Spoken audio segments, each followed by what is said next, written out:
નમસ્કાર દર્શક મિત્રો, આઈઆરટીસી ન્યૂઝમાં આપનું હાર્દિક સ્વાગત છે। હું છું આપની સાથે સંધ્યા। તો સમાચારની શરૂઆત કરતા પહેલા નજર કરીશું આજના મુખ્ય સમાચાર પર। ભરૂચમાં કોલેજથી યુવતીને પોતાના ઘરે લઈ જઈ દુષ્કર્મ અને સૃષ્ટિ વિરુદ્ધ કૃત્ય કરનાર નરાધમ ઝડપાયો। રોની ઉર્ફે ફિલિપની પોલીસે ધરપકડ કરી મેડિકલ પરીક્ષણ કરાવ્યું। કોર્ટમાં રજૂ કરી રિમાન્ડ મેળવવાની કરી કવાયત। અંકલેશ્વરમાં ચાણક્ય વિદ્યાલય નજીક રોડ ઉપર ગેસ લાઇનમાં ભંગાણના કારણે આગ ભભૂકી ઉઠતા બે દાઝ્યા। ભરૂચ જિલ્લામાં અકસ્માતના બે બનાવ। ભરૂચના બળદલા ગામના પાટિયા નજીક ટ્રક ચાલકે બેને ઉડાવ્યા, મહિલાનું મોત, બાળકનો બચાવ। તો આમોદ રોડ ઉપર પણ અકસ્માતમાં એક ડુંગળીના વેપારીનું મોત। ભરૂચના મહાત્મા ગાંધી રોડ ઉપર આવેલી સેન્ટ ઝેવિયર સ્કૂલમાં પ્રિન્સિપાલ કમલેશ રાવલે ધોરણ 10 ની સગીરા ઉપર દુષ્કર્મ આચર્યું હોવાની ફરિયાદ ગત રવિવારે નોંધાયા બાદ આજ પીડિતા સાથે સ્કૂલની શિક્ષિકાના પતિએ પણ દુષ્કર્મ અને સૃષ્ટિ વિરુદ્ધનું કૃત્ય કર્યું હોવાની ચેટ સામે આવતા સમગ્ર મામલો ભરૂચ એ ડિવિઝન પોલીસ મથકમાં પહોંચ્યો છે। પોલીસ મથકમાં ફરિયાદીએ નોંધાવેલી ફરિયાદમાં જેમાં તેણીએ આક્ષેપ કર્યા છે કે સેન્ટ ઝેવિયર સ્કૂલમાં 100 વર્ષની શતાબ્દી મહોત્સવની ઉજવણીમાં વોટ્સએપ ગ્રુપ મારફતે તથા કાર્યક્રમ મારફતે ભોગ બનનારનો રોની ઉર્ફે ફિલિપ રેમન્ડ કુટીનો ઉંમર વર્ષ 50 નાઓ સાથે સંપર્કમાં આવતા શાળાના કાર્યક્રમ બાબતે નરાધમ રોની ઉર્ફે ફિલિપ કુટીનો ગત તારીખ 23/11/2024ના રોજ યુવતીને સ્કૂલના કાર્યક્રમ બાબતે કોલેજના ગેટ ઉપરથી 4 વ્હીલ ગાડીમાં બેસાડી સુરભી સોસાયટી નંદેલાવ રોડ ઉપર નરાધમ તેના મકાનમાં લઈ જઈ તેણીના બેડરૂમમાં તેણીની મરજી વિરુદ્ધ બળજબરીપૂર્વક દુષ્કર્મ કૃત્ય કર્યું હોવાના આક્ષેપ કર્યા છે। સાથે ગણતરીના દિવસમાં જ કે તારીખ 9/12/2024ના રોજ કોલેજ નજીકથી ભોગ બનનારને પર્સનલ કામ માટે પુનઃ તેણીની ગાડીમાં બેસાડી તેના ઘરે લઈ જઈ બીજી વખત પણ સૃષ્ટિ વિરુદ્ધનું કૃત્ય કરતા સતત લોહી વહેતું થયું હતું, જેના કારણે નરાધમે દુષ્કર્મ કર્યું હોવાની ફરિયાદ નરાધમ સામે નોંધાવી છે। જેમાં રોની ઉર્ફે ફિલિપ કુટીનોએ ગંભીર પ્રકારનું કૃત્ય કર્યું હોવાની ફરિયાદ નોંધાવી છે। ભરૂચ એ ડિવિઝન પોલીસ મથકમાં પીડિતાના પરિવારે ફરિયાદ નોંધાવતા પોલીસે નરાધમ શિક્ષિકાના પતિ અને 2 સંતાનના પિતા એવા 50 વર્ષીય સાંઢ રોની ઉર્ફે ફિલિપ રેમન્ડ કુટીનો સામે દુષ્કર્મ, સૃષ્ટિ વિરુદ્ધનું કૃત્ય અને એટ્રોસિટીનો ગુનો દાખલ કરી નરાધમની ધરપકડ કરી હોવાના અહેવાલો સામે આવી રહ્યા છે। આ સમગ્ર ગુનાની તપાસ પણ ડીવાયએસપી કક્ષાના અધિકારી કરી રહ્યા હોવાની માહિતી મળી રહી છે।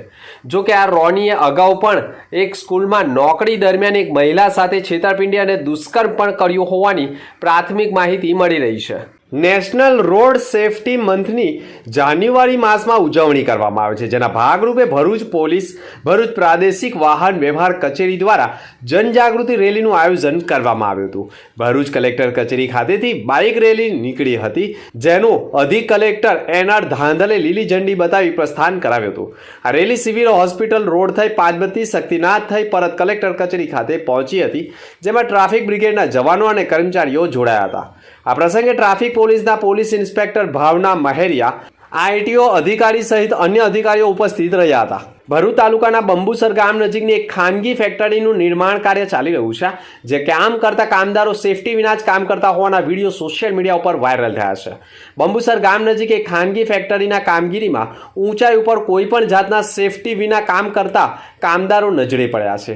અનેકો ફેક્ટરીઓ તેમજ ઉદ્યોગોમાં આવા કામદારો સેફટી વિના કામ કરતા હોય તો અનેક લોકો જીવ પણ ગુમાવે છે। રૂપિયા કમાવાની લાલચમાં આવા બેફામ બનેલા ફેક્ટરી માલિકો અને કામદારોના જીવ જોખમમાં મુકાતા માલિકો વિરુદ્ધ વહીવટી તંત્ર દ્વારા વહેલી તકે કાર્યવાહી કરવામાં આવે તે પણ જરૂરી છે। બંબુસર ગામ નજીક ફેક્ટરીની કામગીરીનો વિડીયો સોશિયલ મીડિયા ઉપર વાયરલ થઈ રહ્યો છે। સંસ્કૃતિ સમાજ સેવા સંસ્થાન ટ્રસ્ટ ભરૂચ દ્વારા ડોક્ટર બાબા સાહેબ આંબેડકર ભવન હોલ ખાતે ઇન્ટોલેશન સમારોહમાં નવનિયુક્ત પ્રમુખ અંજલિબેન ડોગરા, સેક્રેટરી રોશનીબેન પટેલ, ટ્રેઝરર શીતલબેન ગોસાલિયા, જોઈન્ટ ટ્રેઝરર નીપાબેન ભાવસાર અને સભ્યોએ શપથ લઈને કાર્યભાર સંભાળ્યો હતો। આ પ્રસંગે સંગીત સંધ્યા કાર્યક્રમનું આયોજન કરવામાં આવ્યું હતું। આ પ્રસંગે ભરૂચ જિલ્લાની સ્વૈચ્છિક સેવાકીય સંસ્થાઓ તથા પત્રકાર મિત્રો પણ જોડાયા હતા। સંસ્કૃતિ ટ્રસ્ટની બહેનો દ્વારા ગણેશ વંદના કરી કાર્યક્રમની શરૂઆત કરવામાં આવી હતી અને સપ્તસુર કલાવૃંદના દીપક ઉપાધ્યાય અને દિનેશ શાહ, ગિરીશભાઈ માલપાણી, પ્રદીપભાઈ મોઘે અને પ્રકાશભાઈ પટેલ તથા મૈત્રીબેન તેમજ વંદનાબેન પટેલ સહિતની મહિલાઓ પણ જોડાઈ હતી। અંકલેશ્વરની ચાણક્ય વિદ્યાલય નજીકમાં જ મુખ્ય માર્ગ ઉપર દક્ષિણ ગુજરાત વીજ કંપની દ્વારા ઇલેક્ટ્રિશિયનની કામગીરી ચાલી હતી. તે દરમિયાન ગુજરાત ગેસની લાઇનમાં ભંગાણ પડતા અચાનક આગ ફાટી નીકળી હતી. મુખ્ય માર્ગ ઉપર જ લાગેલ આગની ઘટનાથી અફરાતફરીનો માહોલ સર્જાવા સાથે દોડધામ મચી જવા પામ્યો હતો. સાથે વાહન ચાલકોના જીવ પણ તાળવે ચોંટ્યા હતા અને લોકટોળા એકત્રિત થઈ ગયા હતા. આગ લાગવાની ઘટનાની જાણ અંકલેશ્વર ડીપીએમસીને પણ થઈ હતી. ટેન્ડરો લઈને ઘટના સ્થળે દોડી આવ્યા હતા અને પાણીનો માળો ચલાવ્યો હતો. સતત પાણીનો માળો ચલાવી આગ ઉપર કાબુ મેળવવાના પ્રયાસ કર્યા હતા. જોકે નસીબથી પસાર થતા આગની ઘટનામાં 2 લોકો ગંભીર રીતે દાઝી ગયા હતા, જેઓને સારવાર માટે ખસેડવામાં આવ્યા હતા, જેને લઈ સેફટીને લઈને પણ સવાલો ઊભા થઈ ગયા છે. જો કામગીરી કરવામાં આવતી હોય તો રસ્તો બંધ કરવામાં કેમ ન આવ્યો તેવા સવાલો ઊભા થઈ ગયા છે. અત્રે ઉલ્લેખની બાબત એ પણ છે કે મુખ્ય માર્ગ ઉપર બનેલ આગની ઘટનાથી સેફટીને લઈને અનેક સવાલો ઊભા થઈ ગયા છે. જો બાળકોની અવરજવર હોત અને આગ લાગી હોત તો મોટી હોનારત થઈ હોત તેવું પણ લોકો માની રહ્યા છે, પરંતુ સેફટીના સાધનો સાથે કામગીરી કરવામાં આવે તે જરૂરી બની ગયું છે. અબુભાઈ બાલાભાઈ વાઘેલા બોલું છું સાહેબ. એમાં મારો છોકરો અચાનક પાણી ભરવા ગયો, એમને ગેસ લાઈન પાઇપ રોડ ઉપર મૂકીને જતા રહ્યા લોકો, અને અચાનક આગ લાગી અને મારો છોકરા દાઝી ગયો સાહેબ.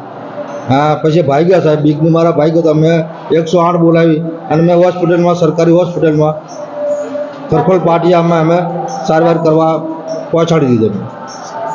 આમોદનગરની નુરાની પાર્ક સોસાયટી ખાતે રહેતા અબ્દુલ મોહમ્મદ પટેલ ઉર્ફે ગોદર, ઉંમર વર્ષ 58, લારીમાં છૂટક ડુંગળી વેચી પોતાનું પરિવારનું ગુજરાન ચલાવી રહ્યા હતા. એકલવાયુ જીવન ગુજારતા હતા અને આજે સવારના સમયે નુરાની પાર્ક સોસાયટીમાંથી નીકળી સામે રોડ ઉપર આવેલી ચાની લારી ઉપર ચા પીવા માટે જતા હતા. ત્યારે કોઈ અજાણ્યા વાહન ચાલકે ટક્કર મારતા માથાના ભાગે ગંભીર ઈજા થતાં તેમનું ઘટના સ્થળે મોત થઈ ગયું હતું. અત્રે ઉલ્લેખની બાબત એ પણ છે કે તેઓ લારીમાં ડુંગળી લઈને ઘરે ફરી રહ્યા હતા અને વેચી પોતાના પરિવારનું ગુજરાન ચલાવી રહ્યા હતા. એકલવાયુ જીવન જીવતા હતા અને આમોદ પોલીસે ઘટના સ્થળે પહોંચી કાયદેસરની કાર્યવાહી પણ કરી છે. તેમના મૃતદેહને આમોદ સામૂહિક આરોગ્ય કેન્દ્ર ખાતે લાવી પોસ્ટમોર્ટમ અર્થે ખસેડી કાર્યવાહી શરૂ કરી છે.